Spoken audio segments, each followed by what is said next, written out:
Undang-Undang ITE (Informasi dan Transaksi Elektronik) adalah ketentuan yang berlaku untuk setiap orang yang melakukan perbuatan hukum sebagaimana diatur dalam undang-undang ini, baik yang berada di wilayah hukum Indonesia maupun di luar wilayah hukum, yang memiliki akibat hukum di Indonesia dan merugikan kepentingan Indonesia.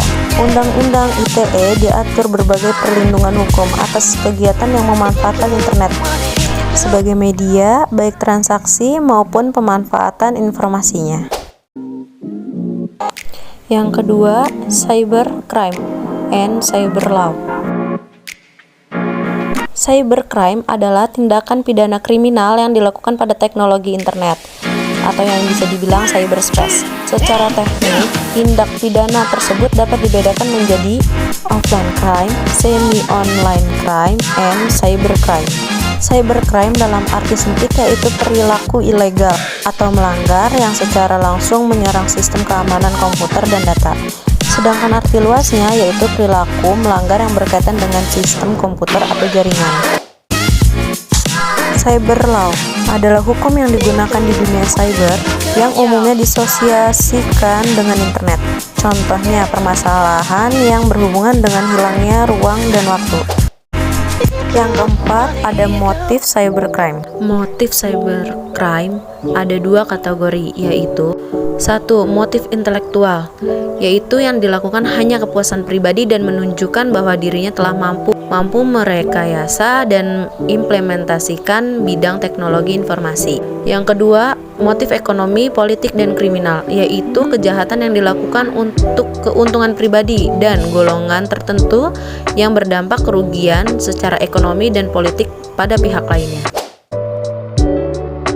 Cybercrime yang menyerang individu, kejahatan yang dilakukan terhadap orang lain dengan motif dendam atau iseng yang tujuannya untuk merusak nama baik. Cybercrime yang menyerang hak milik, kejahatan yang dilakukan terhadap hasil karya dengan motif menggandakan, memasarkan, mengubah yang tujuan untuk kepentingan pribadi, umum ataupun materi non-materi. Cybercrime yang menyerang pemerintah, kejahatan yang dilakukan terhadap hasil karya dengan motif teror, membajak, ataupun merusak keamanan yang bertujuan untuk mengacaukan sistem pemerintahan atau menghancurkan negara. Selanjutnya ada faktor penyebab munculnya cybercrime. Kurangnya sosialisasi atau pengarahan baik akademik umum. Semakin maju sebuah negara, makin maraknya sosial media elektronik. Gaya hidup, kelalaian daripada manusia itu sendiri. Adanya keinginan pengakuan dari orang lain, majunya teknologi, dan mudahnya mengakses jaringan internet. Dua faktor penting. Yang pertama, ada faktor teknis. Adanya teknologi internet akan menghilangkan batas wilayah negara yang menjadikan dunia ini menjadi begitu dekat dan sempit. Yang kedua, faktor sosial ekonomi. Cybercrime dapat dipandang sebagai produk ekonomi. Karakteristik cybercrime. Kejahatan konvensional, adanya dua jenis kejahatan sebagai berikut. Kejahatan kerah biru, yang biasa disebut blue collar crime, merupakan jenis kejahatan atau tindak kriminal, contohnya pencurian. Kejahatan kerah putih, yang biasa disebut white collar crime, terdapat dalam 4 kelompok kejahatan, yakni kejahatan korporasi, kejahatan birokrat, malpraktek, dan kejahatan individu. Karakteristik unik dari kejahatan ada 4. Yang pertama ada ruang lingkup, yang kedua sifat kejahatan, yang ketiga pelaku kejahatan, yang keempat modus kejahatan. Jenis-jenis cybercrime. 1. Carding adalah belanja menggunakan nomor dan identitas kartu kredit. Hacking adalah menerobos program komputer milik pihak lain. 3. Cracking adalah hacking untuk tujuan jahat. Yang keempat, defacing adalah kegiatan mengubah halaman situs atau web pihak lain.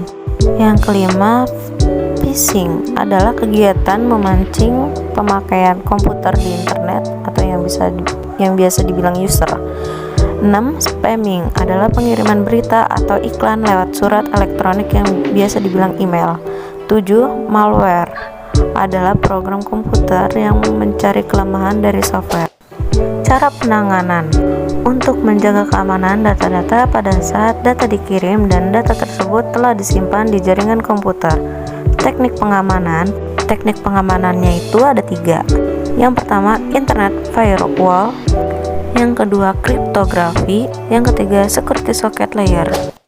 Cara penanganan cybercrime.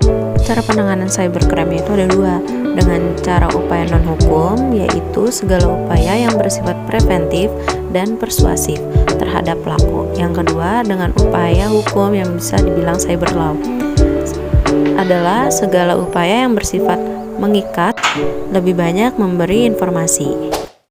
Ruang lingkup dari cybercrime. Ruang lingkup dari cybercrime itu ada 5. Yang pertama, hak cipta, hak merek, pencemaran nama baik. Yang kedua, serangan terhadap fasilitas komputer. Yang ketiga, kenyamanan individu. Yang keempat, isu prosedural. Yang kelima, perlindungan konsumen. Contohnya tuh e-commerce. Contoh fakta kasus cybercrime yang terjadi di Indonesia. 1. Pencurian akun user internet merupakan salah satu dari kategori identitas. Yang kedua, deface. Membajak situs web adalah mengubah tampilan sesuai keinginan pelaku kejahatan.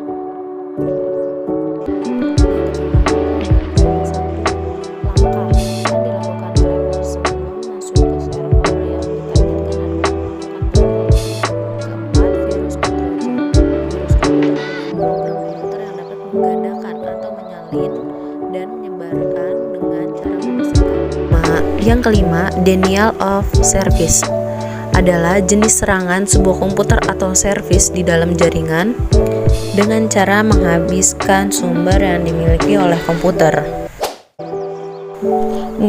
Carding adalah aktivitas pembelian barang di internet menggunakan kartu kredit bajakan. Kejahatan carding seringkali dilakukan dengan sistem phishing, yaitu dengan penyadapan melalui situs website asal-asalan palsu agar personal data nasabah dapat dicuri. Topik-topik cyber law. Secara garis besar ada 5 topik cyber law, yaitu information security adalah menyangkut keotentikan pengiriman dan integritas. 2. Online transaction adalah penawaran jual beli pembayaran. Yang ketiga, right in electronic information adalah soal hak cipta dan hak yang muncul bagi pengguna. Yang keempat, regulation information content adalah perangkat hukum mengatur konten yang dialirkan melalui internet. Yang kelima, regulation online contact adalah tata krama dalam komunikasi dan berbisnis melalui internet termasuk perpajakan. Asas-asas cyber law. Pertama, subjective territoriality. Yang kedua, subjective territoriality. Yang ketiga, nationality. Yang keempat, passive nationality. Yang kelima, protective principle. Yang keenam, universality. Kesimpulannya adalah, berdasarkan data yang telah dibahas di dalam presentasi ini, dapat disimpulkan bahwa cybercrime adalah merupakan kejahatan yang timbul karena dampak negatif pemanfaatan teknologi internet. Pelaku cybercrime melakukan kejahatan tersebut bukan karena mempraktekkan keahlian yang dimiliki karena motif seperti uang, dendam, politik, iseng, dan sebagainya. Cybercrime saat ini dilakukan oleh orang-orang yang memiliki kemampuan tinggi terhadap komputer dan jaringan. Oleh karena itu, di dalam penanggulangannya dibutuhkan pengaturan hukum yang berkaitan dengan pemanfaatan teknologi tersebut. Adanya kerjasama dengan lembaga khusus untuk memberikan informasi tentang cybercrime, melakukan sosialisasi secara intensif kepada masyarakat, serta melakukan riset khusus dalam penanggulangannya cybercrime.